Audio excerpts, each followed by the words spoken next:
If you've watched Beyond 2000 over the years, you'll have seen some pretty fantastic road vehicles.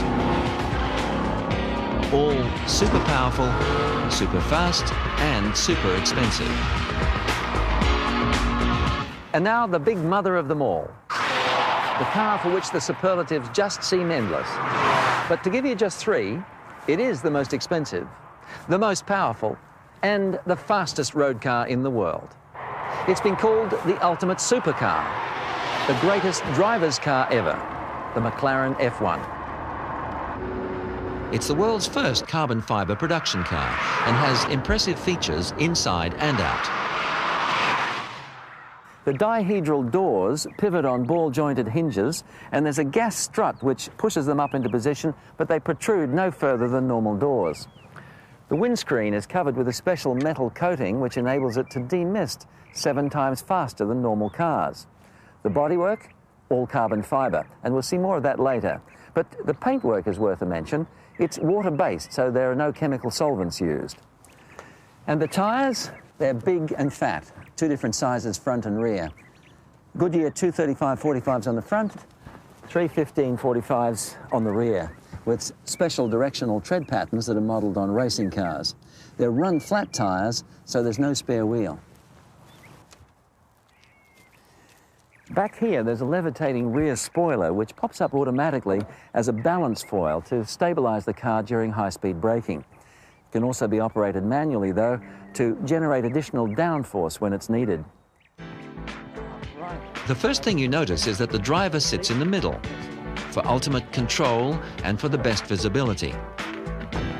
Seats for 2 passengers are on either side and slightly to the rear. But you're probably waiting for the statistics behind some of its claims to fame. Well, at over $850,000 US each, the F1 is easily the world's most expensive production car.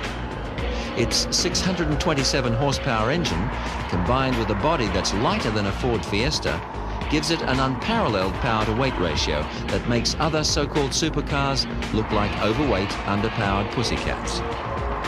Its official top speed, 231 miles an hour. That's over 370 kilometers an hour. 0 to 100 kilometers an hour in 3.2 seconds. 0 to 160 in 6.3 seconds.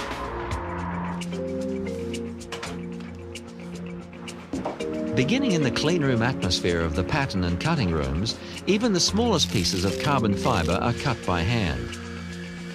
Body parts are then produced in molds which are depressurized in airtight bags. The layers are permanently forced together by curing at 125 degrees Celsius and 2 atmospheres of pressure inside a huge autoclave. Each body of these street-legal supercars takes more than 3,000 hours or 1.5 man-years per body to assemble. McLaren is presently producing F1s at a rate of about 36 a year, with 300 as an upper limit. This is probably one of the most important parts of the car. It's called the footbox or the crash structure, and it's fitted on the front of the vehicle like this. In a crash, it's this super strong carbon fiber box which absorbs an enormous amount of the impact. It's made of 8 layers of carbon fiber, 4 on either side of an aluminium honeycomb structure made of this.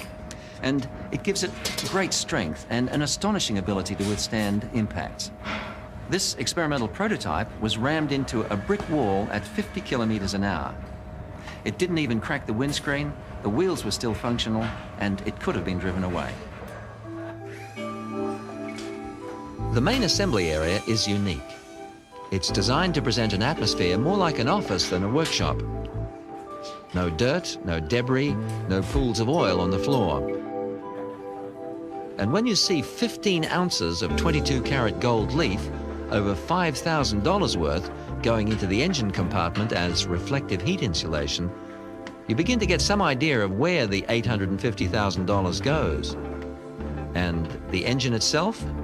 It's pretty incredible. Aluminium, magnesium, and titanium. It was designed and built to McLaren specifications by BMW Motorsport to provide 6.1 litres of potent muscle. Underneath, the F1 is like no other road car. It's completely smooth to improve the aerodynamics. Its flat underside is an integral part of an extraordinary system that uses two fan-assisted air ducts near the rear of the vehicle, which produce negative pressure and therefore a strong downforce over the rear wheels, giving astonishing road-holding capabilities. One of the more unusual aspects of the F1 is that it comes equipped not only with the world's first titanium toolkit that travels in the car, but a full service kit that contains 125 tools. It even includes a torque wrench, a battery charger, and a modem.